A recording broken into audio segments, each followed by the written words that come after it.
This is our post-sample Mark 18 Block 2 that we use for a range rental.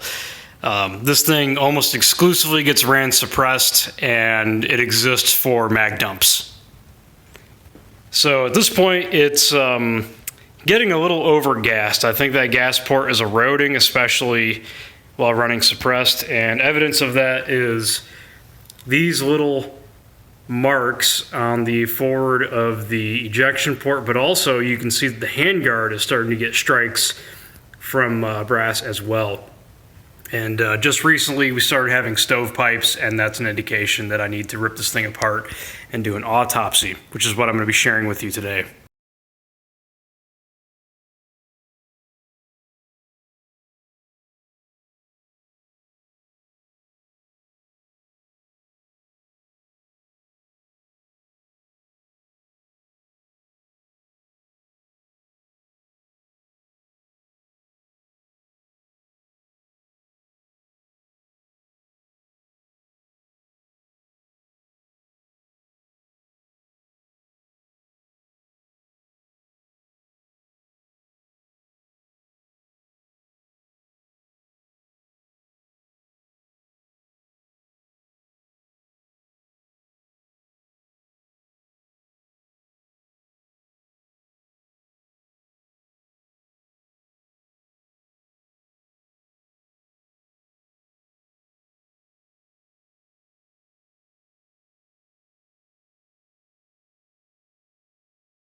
So the finish on the barrel has pretty much been cooked off. The gas block has gone shiny, and you can see the gas tube is a nice rainbow color now.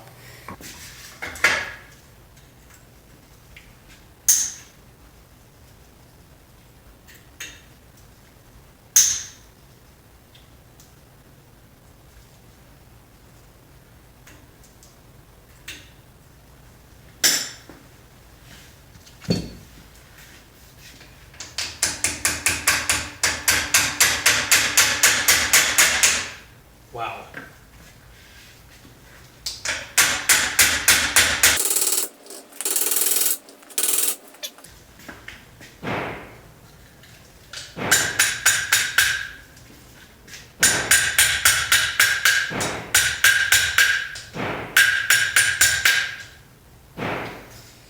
Okay.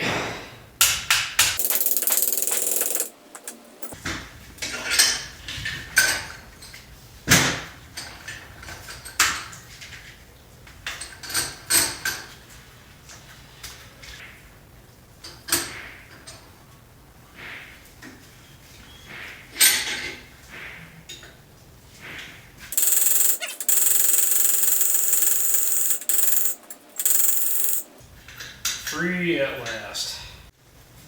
Now for the moment of truth. Let's see this gas port. Looks a little bigger than the last time I saw it. Let's see if I can identify the exact diameter of that. Okay, so for reference here, I have a lightly used cold amber forged chrome lined barrel that I'm going to be swapping on here. It's lightly used. It's got a little bit of use on it. And the gas port measures about 0.078. Okay, that's on this newer barrel. I won't say new. Now this poor thing, on the other hand, pretty wobbly.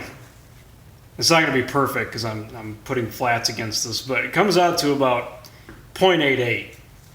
That's really wide for 5.56, even for a 10.5 inch barrel.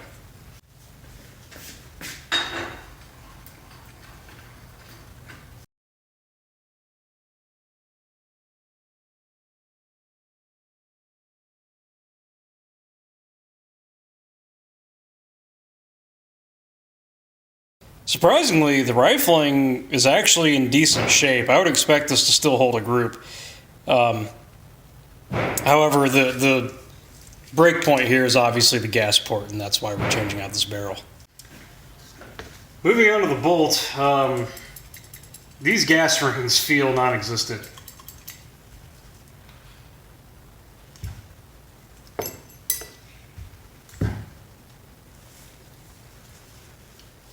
firing pin looks fine. Actually, I can compare that to a brand new firing pin here. I don't expect any major deformation. So a brand new firing pin is 3.275. And our post-sample firing pin comes out to 3.275. This thing's good to go. I love Colt parts. Now let's take a look at these gas rings.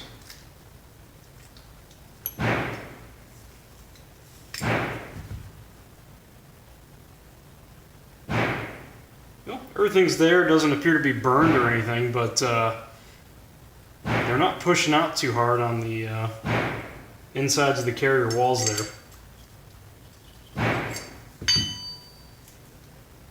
Might as well replace them. As for the suppressor, this is a hybrid 46 that puts up with everything we put it through. And it keeps on asking for more. With that said, I'm starting to notice a burn pattern in the first baffle. I don't have a good way to show you, truthfully. That lines up with the 3-prong flash hider. There's actually 3 high spots in the first baffle with little valleys between. Kind of hard to tell on camera there, but I mean, that is boiled Inconel. That is wild. Moving on to the upper receiver, I mean, it's a hunk of aluminum. It's going to be fine. But I did start to notice a bit of wear in the path of the cam. Actually, wow, it's a lot of wear since the last time I did an inspection on this thing.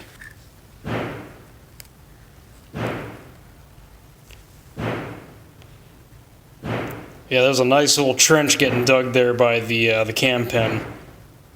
But still not grounds for dismissal. This is a Colt upper receiver, by the way.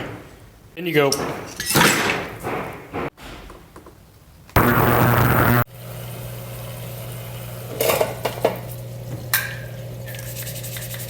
Yeah, there's really no point to this video.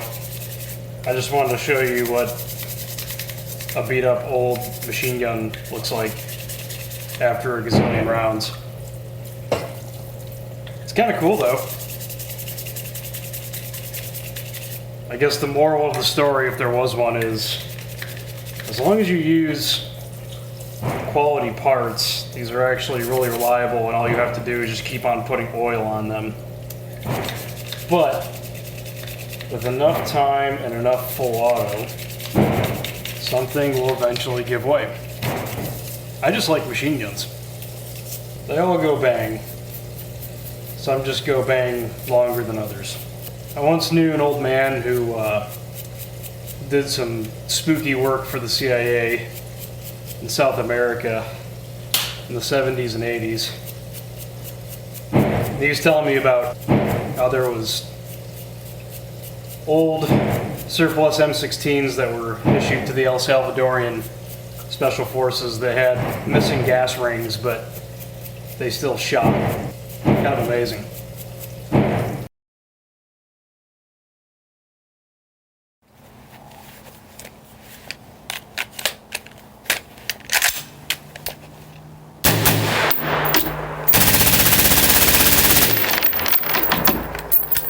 Not always the best at explaining things, but I just like machine guns.